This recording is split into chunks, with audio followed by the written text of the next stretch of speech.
Hey guys, welcome back to the channel. Good morning, buenos dias, ya te have been. So, why are we doing a video today? Well, you know, I was kind of, I had a question in one of the little side comments that I had on a previous video I made, and it was a very good question. And it's a question I hadn't really thought of in a long time. Let's talk about it right after the intro. Be right back.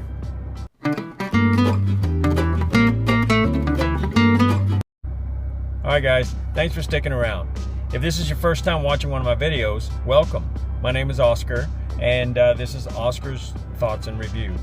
So just, you know, here on this channel, we talk about almost anything and everything, you know, within reason, right? I don't want to be too controversial or anything like that, but obviously in today's day and age, you know, what's not controversial, right?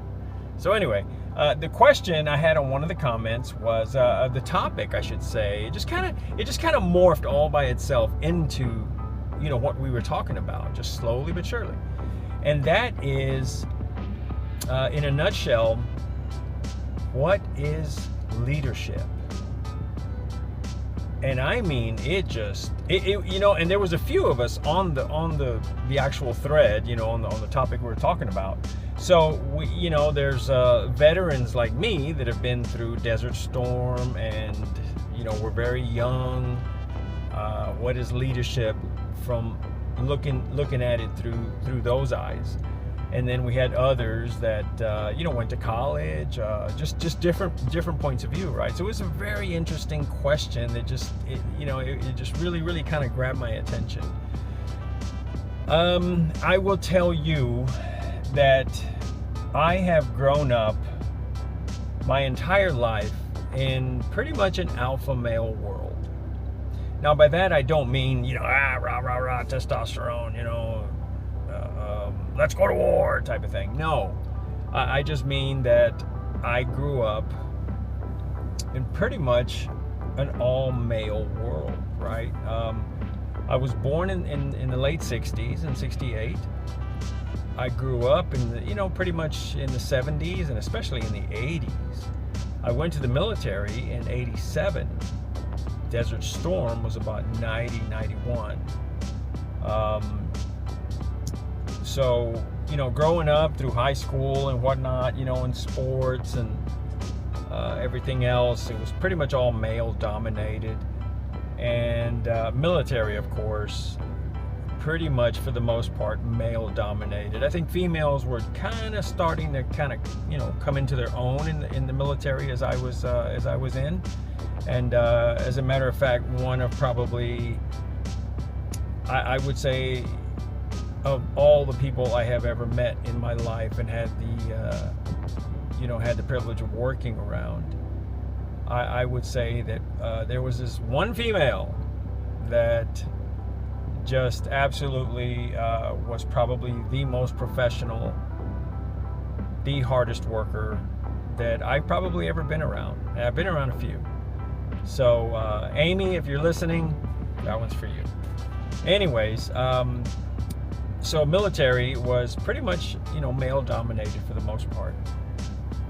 And then after the military, I went and worked for the Texas prison system. And I was there for about 3 or 4 years.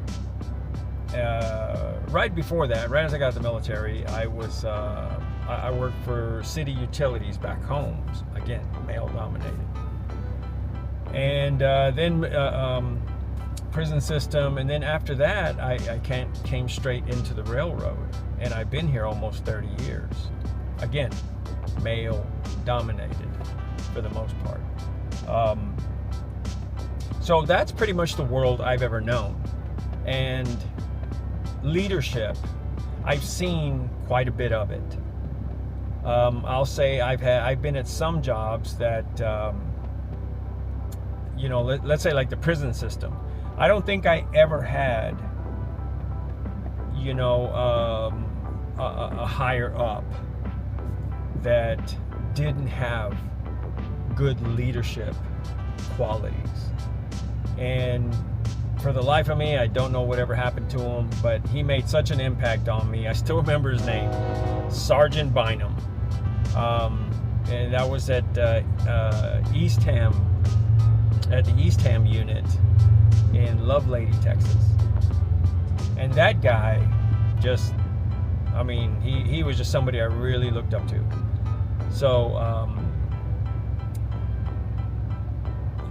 that was in the prison system. I don't think I ever had a leader there that didn't have good leadership qualities. So, here on the railroad, I've had some really good ones, and I've learned a lot from the really good ones, and there's been some that I've learned what maybe I wouldn't do necessarily if I was in those positions. Some real good ones, and some really that have no business being any kind of leader. And they're here. I mean, but that's anywhere, right? I'm not just kind of throwing shade at that. I'm sure at Walmart, at McDonald's, at pretty much any job you go to, you're going to have good and bad, right? You're going to have some that you can really, really get behind, and then others that you're like, oh my God, I don't even like coming to work. What are good leadership qualities? That was another good topic we kind of got into. Now, I can't go, what the others were into, but myself, I think a good leader, and this is kind of how I did it in the military, was I like to get to know the person, understand what their strengths are and what their weaknesses are, utilize the strengths and work on the weaknesses and turn them into strengths. That is the mark of a good leader. When somebody comes in my way or the highway, yeah, it's kind of hard, to get behind. However, that said, I'll turn 57 next week. So, the Oscar that you got at 20 years old was way different than the Oscar you got at 30 years old, and 40 years old, and 50. And I'm now on 57. You got a totally different me. I've learned, as the years have gone on, and I kind of understand now that I've had a lot of people that have, been in those leadership positions as to how to do things and what to look for. There are some people that I've seen, especially here, there are some people that have come in and they have gotten those positions. And I'll be honest with you, man, I stay as far away from them as I can. I don't know. They're here and at other places I've been to. Is there a good old boy system? Absolutely. There's no measuring stick. It's all in who you know. That does not breed good leadership. I used to know this one coach, a baseball coach, and they were winning, playoffs, and they were going, making deep runs, right? Talent all the time. And they had a different athletic director come in. And that athletic director wanted to be more political, and he wanted to be friends with people and friends, with their kids. You know how daddy ball is, right, in baseball, high school especially. And the team consequently started missing the playoffs and everything, and everybody started blaming the coaches. And this friend of mine, one day I was talking to him about it, and he says,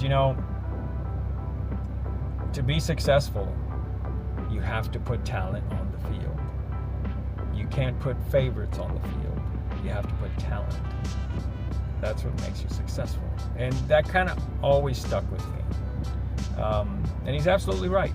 And it's the same anywhere you go. Leadership is about making sure that there is talent on the field. If you don't have talent, you're going to have negative attitudes, because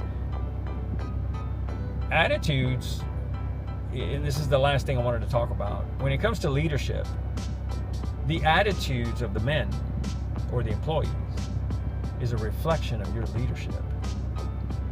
And if everybody shows up to work and you could see that they're just kind of going through the motions, they don't really take pride, they don't really care too much, that's a reflection of the leadership, good or bad. So anyways, leadership, that's what it is to me. I'll keep it short, guys, 10 minutes more or less. And yeah, put it down in the comments what you think leadership and your experience is with good and maybe not so good. Give a shout out to somebody if you remember who they are and what you thought about them. So, all right, guys, I'm gonna get out of here. Let's get this posted, and we'll see you at the next one. All right, guys, have a good one. Orale.